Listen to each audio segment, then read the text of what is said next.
Hey, what's happening, all of y'all? Welcome back to another video. So let's talk about what are assets that generate income, shall we? So assets is just another word, just if you don't know. Assets is just another word for money you have spent on the something you believe will be useful for a year or more. Okay, so this is what an asset is. Now, in general, let's say that if you purchase a computer, you expect it to last 3 years before you need to replace it. So is that an asset? Well, for an internet investor, it surely is. But for somebody that just play poker on the computer, it's not an asset. It's a liability. In general, you can argue that assets support revenue generation. Things like cash and receivables, you might argue, don't directly generate income. So, to best answer this question, go through your balance sheet and ask yourself, does this thing, because it's not an asset, when you ask the question, help you generate revenue? If the answer is yes, take it off as being income generating. Now, check this out. As an investor, income producing assets are your best friends. Now, we all know that. There are many kinds of income producing assets you could roll with, ranging from different real estate options to bonds and more. Many investors invest in income producing assets with an end goal of earning passive income. This is why we love the market, because when we invest in big companies that pay dividends, that's just passive income. You just sit on your sofa reading the annual report and see how well they doing. While no investment is ever truly passive, these income producing assets are great choices for passive income to become a close reality in the long run, at least. Now, these assets have great financial potential, and the risk associated with each will differ. Of course, I don't need you. You don't need me to tell you. Of course, for some a skill set, also it is an asset. If you good at something, it's not the something, it's you, the ability of you doing it. Call it talent, call it skill, but ability sometimes are assets. There are 100 different options.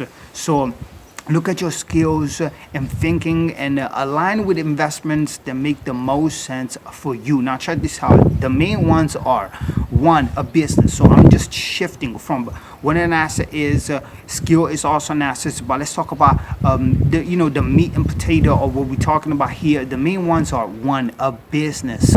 Rocket science. Many businesses can provide a cash flow in countless industries. Remember though, running a business and investing aren't the same thing.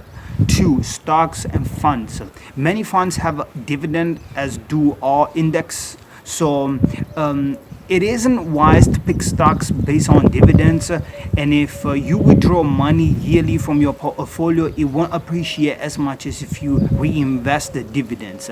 Now, that's just ABC, but for a non-investor, this is just stuff that you don't know, but this is what it is. Now, check this out. Real estate, we all know about real estate, don't we? Direct real estate can provide income. Real estate investment trusts also are something amazing, a tremendous way to put your money to work.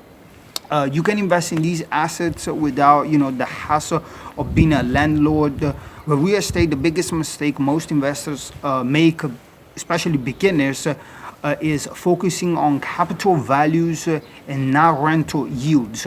Call it cash flow, right? Another mistake to make is that's commonly made is focusing on big risk emerging markets.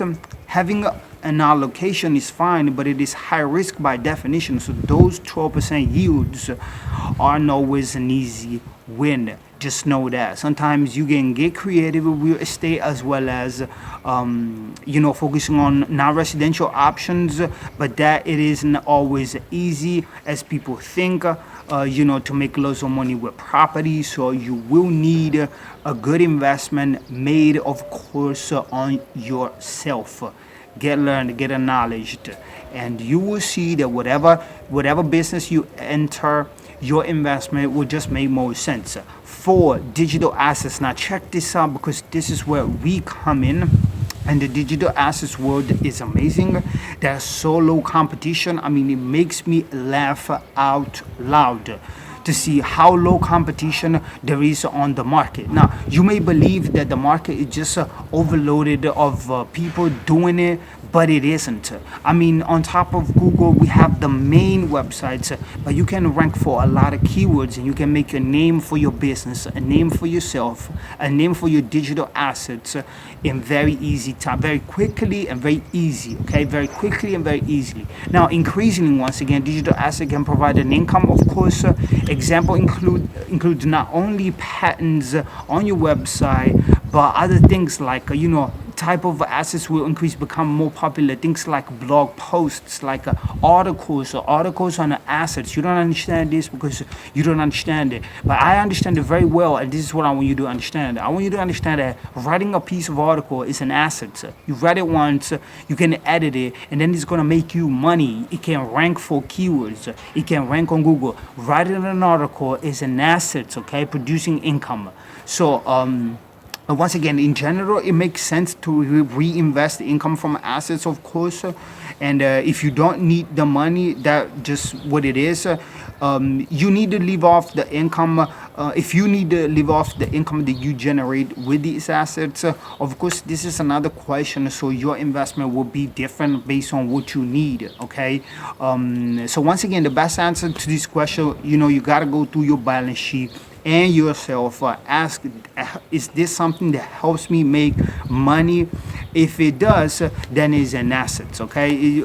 Once again, the assets, the whole world of the market and the assets and liabilities is really personal sometimes. Is this something that's going to help you generate income? If it does, well, you know the answer. Thank you so much for watching. I hope these tips helped you understanding a little bit more about assets allocation for producing income.